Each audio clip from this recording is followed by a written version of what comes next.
வணக்கம். ஜனவரி 12ஆம் தேதி இன்னைக்கான 2வது பதிவு. பங்குச்சந்தையில் நடந்த சில விஷயங்களை விரைவாக பார்க்கலாம். முக்கியமான தகவல், நான் செபி ரெஜிஸ்டர்ட் அட்வைசர் கிடையாது. நம்ம சேனல்ல இருந்து எப்போதுமே ஸ்டாக் ரெக்கமெண்டேஷன்ஸ் கிடையாது. யூடியூப் சேனல் மட்டும் இல்லைங்க, மற்ற சோஷியல் மீடியா பிளாட்ஃபார்மான இன்ஸ்டாகிராம், வாட்ஸ்அப், டெலிகிராம்ல இருந்து கூட நாம ஸ்டாக் ரெக்கமெண்டேஷன்ஸ் வழங்குவதில்லை. மேலும் பணத்தை வாங்கிட்டு எந்த சேவையும் வழங்குவது இல்லை. பல போலியான குரூப் இயங்கிட்டு இருக்கு. தயவு செய்து ஜாகிரதையாக இருங்க. இந்த வீடியோவில் காட்டக்கூடிய அனைத்து கம்பெனிகளும் வெறும் இன்ஃபர்மேஷனல் பர்பஸ்க்காக மட்டுமே முதலீடு செய்யுங்கன்னு சொல்கிற வீடியோ கிடையாது. எந்த ஒரு முதலீட்லையும் ரிஸ்க் இருக்கும். ரிஸ்க் புரியாமல் இன்வெஸ்ட் செய்யாதீங்க. ரிஸ்க் புரியலன்னா தயவு செய்து இன்வெஸ்ட்மெண்ட்டை தவிர்த்துருங்க. நம்ம ருபி டிரைவர் சேனலை ஆதரிக்கிற அனைத்து நல்ல உள்ளங்களுக்கும் நன்றி.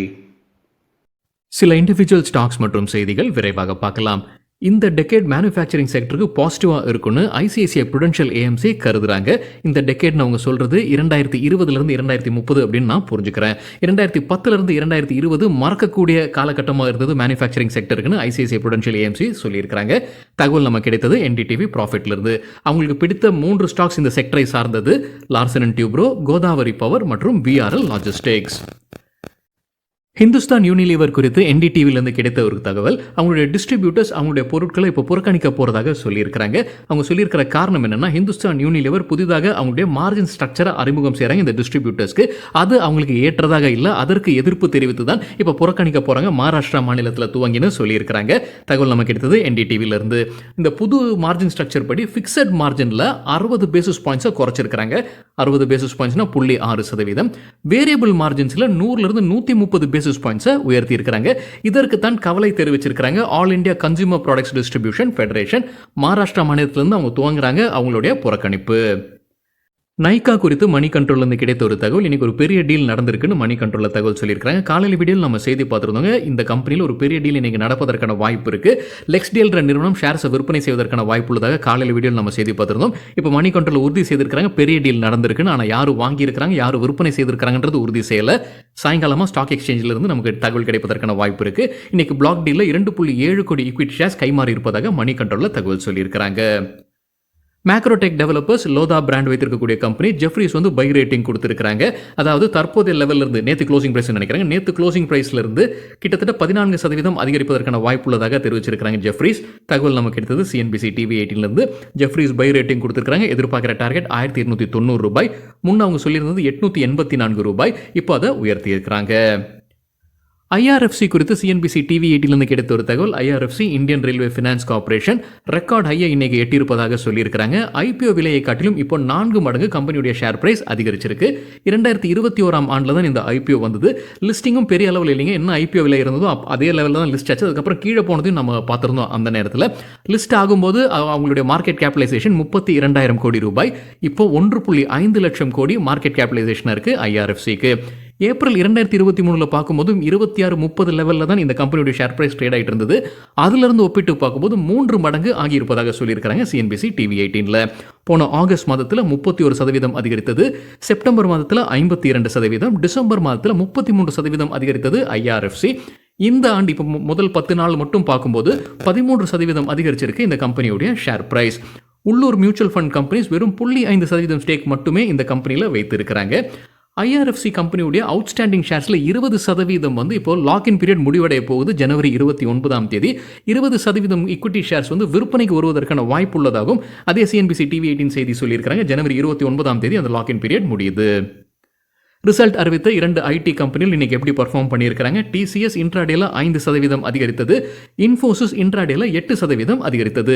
ரிசல்ட்டுக்கு பிறகு புரோக்கிங் கம்பெனிஸ் இன்ஃபோசிஸ்க்கு என்ன ரேட்டிங் டார்கெட் கொடுத்திருக்காங்க? ஜெஃப்ரீஸ் பை ரேட்டிங் கொடுத்திருக்காங்க. எதிர்பார்க்கிற டார்கெட் 1740. ஹெச்எஸ்பிசி பை ரேட்டிங் கொடுத்திருக்காங்க. எதிர்பார்க்கிற டார்கெட் 1620. நுவாமா பை ரேட்டிங் கொடுத்திருக்காங்க. எதிர்பார்க்கிற டார்கெட் ₹1850.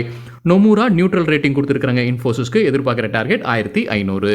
டிசிஎஸ்க்கு ரிசல்ட்டுக்கு பிறகு ஜெஃப்ரீஸ் ஹோல்ட் ரேட்டிங் கொடுத்திருக்காங்க. எதிர்பார்க்கிற டார்கெட் ₹4000 ஒரு ஷேருக்கு.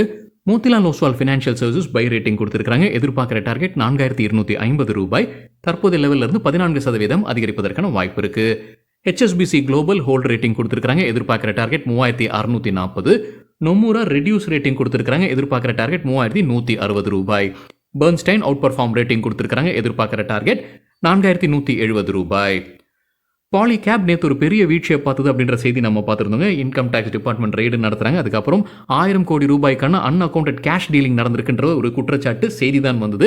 அதுக்கப்புறம் கம்பெனி விளக்கமும் கொடுத்துருக்காங்க. இன்கம் டேக்ஸ் டிபார்ட்மெண்ட் கிட்ட இருந்து எழுத்துப்பூர்வமாக எந்த அப்டேட்டும் வரலன்ற பிரஸ் ரிலீஸ் வெளியிட்டிருந்தாங்க. இப்போ மணி கண்ட்ரோல் என்ன சொல்லியிருக்காங்கன்னா, நேற்று வீழ்ச்சி குறித்தான அப்டேட் வெளியிட்டிருக்காங்க. ஜனவரி 11ஆம் தேதி மட்டும் மியூச்சுவல் ஃபண்ட்ஸ் கம்பெனிக்கு 940 கோடி ரூபாய் இழப்பு ஏற்பட்டது. இந்த பாலிகேப் வந்து 21-22% நேற்று வீழ்ச்சியை பார்த்தது. ஃபாரின் இன்ஸ்டிடியூஷனல் இன்வெஸ்டர்ஸ் 1885 கோடி ரூபாய் நேற்று ஒரு வீழ்ச்சி பார்த்திருக்காங்க. மியூச்சுவல் ஃபண்ட்ஸ் வந்து கிட்டத்தட்ட 91 லட்சம் ஷேர்ஸ் வைத்திருக்காங்க. அதாவது 6% ஸ்டேக் பாலிகேப்ல. கடந்த 9 செஷன்ஸ்ல 29% விழுந்திருக்கு பாலிகேப் உடைய ஷேர்ஸ்.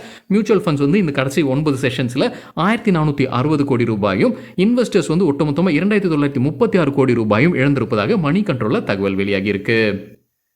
HDFC AMCக்கு Morgan Stanley equal weight rating கொடுத்திருக்காங்க. எதிர்பார்க்கிற டார்கெட் 3000 ரூபாய். HSBC ஹோல்ட் ரேட்டிங் கொடுத்திருக்காங்க. எதிர்பார்க்கிற டார்கெட் 3410 ரூபாய். விப்ரோ அவங்களுடைய குவார்டர்லி ரிசல்ட் ஜனவரி 12ஆம் தேதி வெளியிட இருக்காங்க. இன்னைக்கு அதற்கு முன்னாடி மணி கண்ட்ரோல் ஒரு ப்ரிவியூ கொடுத்திருக்காங்க. என்ன எதிர்பார்க்கலாம்னு. எதிர்பார்க்கிற வருவாய் 22,408 கோடி ரூபாய். குவார்டர் ஆன் குவார்டர் 4% விழுன்ற எதிர்பார்ப்பு.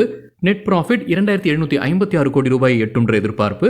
குவார்டர் ஆன் குவார்டர் 9% விழும்னு சொல்லியிருக்காங்க மணி கண்ட்ரோல் செய்தியில. குவெஸ்ட் கார்ப் இன்னைக்கு இன்ட்ராடேல நல்லா பர்ஃபார்ம் பண்ணியிருப்பதாக மணி கண்ட்ரோல் வந்து கிடைத்த தகவல். 2% இன்ட்ராடேல அதிகரிச்சிருக்கு. குஜராத் டெக்னிக்கல் யூனிவர்சிட்டியுடன் அவங்க ஒரு ஒப்பந்தத்தில் வருவதாகவும் மணி கண்ட்ரோல்ல தகவல் சொல்லியிருக்கிறாங்க. டாடா கன்சூமர் ப்ராடக்ட்ஸ் இன்னைக்கு இன்ட்ராடேல 4% அதிகரிச்சிருக்குன்னு மணி கண்ட்ரோல் வந்து கிடைத்த ஒரு தகவல். 52 வீக் ஹையும் இன்னைக்கு எட்டி இருக்கு. கூடுதலான தகவல் என்ன சொல்லியிருக்காங்கன்னா, ஆர்கானிக் இந்தியாவை வாங்குவதற்கான வாய்ப்புகள் அதிகமாக இருக்கு. அந்த பேச்சுவார்த்தையில் இப்போ கடைசி கட்டத்தில் இருக்கிறாங்க டாடா கன்சூமர் ப்ராடக்ட்ஸ்னு சொல்லியிருக்காங்க. முன்னவே இந்த செய்தி இருந்துகிட்டு தான் இருந்திருக்குங்க.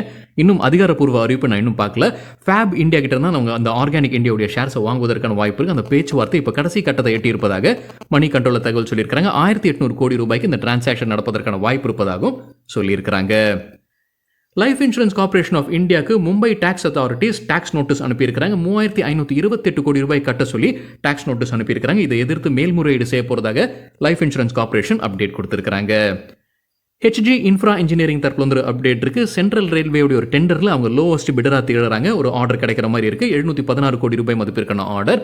இன்னைக்கு இன்ட்ராடேல 7% அதிகரித்தது HG infra engineering. HDFC bank அவங்களுடைய குவார்டர்லி ரிசல்ட் ஜனவரி 16ஆம் தேதி வெளியிட இருக்கிறாங்க. அதற்கு முன்னாடி ஒரு முன்னோட்டம் மணி கண்ட்ரோல்ல கொடுத்திருக்காங்க. எதிர்பார்க்கக்கூடிய net interest income quarter on quarter compare பண்ணும்போது 5% அதிகரிக்கும்ன்ற எதிர்பார்ப்பு. எண்ணிக்கை 28,846 கோடி ரூபாய். Net profit quarter on quarter ஃபிளாட்டா இருக்கும்ன்ற எதிர்பார்ப்பு. எண்ணிக்கை 15,910 கோடி ரூபாயை எட்டுவதற்கான வாய்ப்பு இருக்குன்னு சொல்லியிருக்காங்க மணி கண்ட்ரோல் செய்தியில. ஒரு ஃபார்மா கம்பெனி IPO முடிஞ்சு லிஸ்ட் ஆகி இப்போ 100% அவங்களுக்கு ரிட்டர்ன்ஸ் கொடுத்துருக்கு இன்வெஸ்டர்ஸ்க்கு. ஒரு ஆண்டு இன்னும் பூர்த்தி செய்யல லிஸ்டிங்க்கு பிறகு. CNBC TV8 கிடைத்த தகவல். எந்த pharma company? Mankind pharma. IPO வரும்போது 1080 ரூபாயாக இருந்தது. மே 2023 IPO வந்திருக்கு. இன்னைக்கு 2255 லெவல் வரைக்கும் போகி இருப்பதாக CNBC TV8 தகவல் சொல்லியிருக்காங்க. ஸோ லிஸ்ட் ஆகி ஒரு ஆண்டிற்கு முன்னாடியே 100% அவங்க ரிட்டர்ன்ஸ் கொடுத்துருக்காங்க இன்வெஸ்டர்ஸ்க்கு. அல்ட்ராடெக் சிமெண்ட் தரப்புல வந்து ஒரு அப்டேட் இருக்கு. அவங்க ஆம்பிளஸ் ஏஜஸ் அப்படின்ற ஒரு ரெனியூவல் எனர்ஜி கம்பெனியில் ஸ்டேக் வாங்குறாங்க. 26% ஸ்டேக் 49 கோடி ரூபாய்க்கு வாங்குவதாக அப்டேட் கொடுத்திருக்காங்க அல்ட்ராடெக் சிமெண்ட். சரிங்க, இதுதான் சில விஷயங்கள் என்னுடைய பார்வைக்கு எட்டியது. நன்றி, வணக்கம்.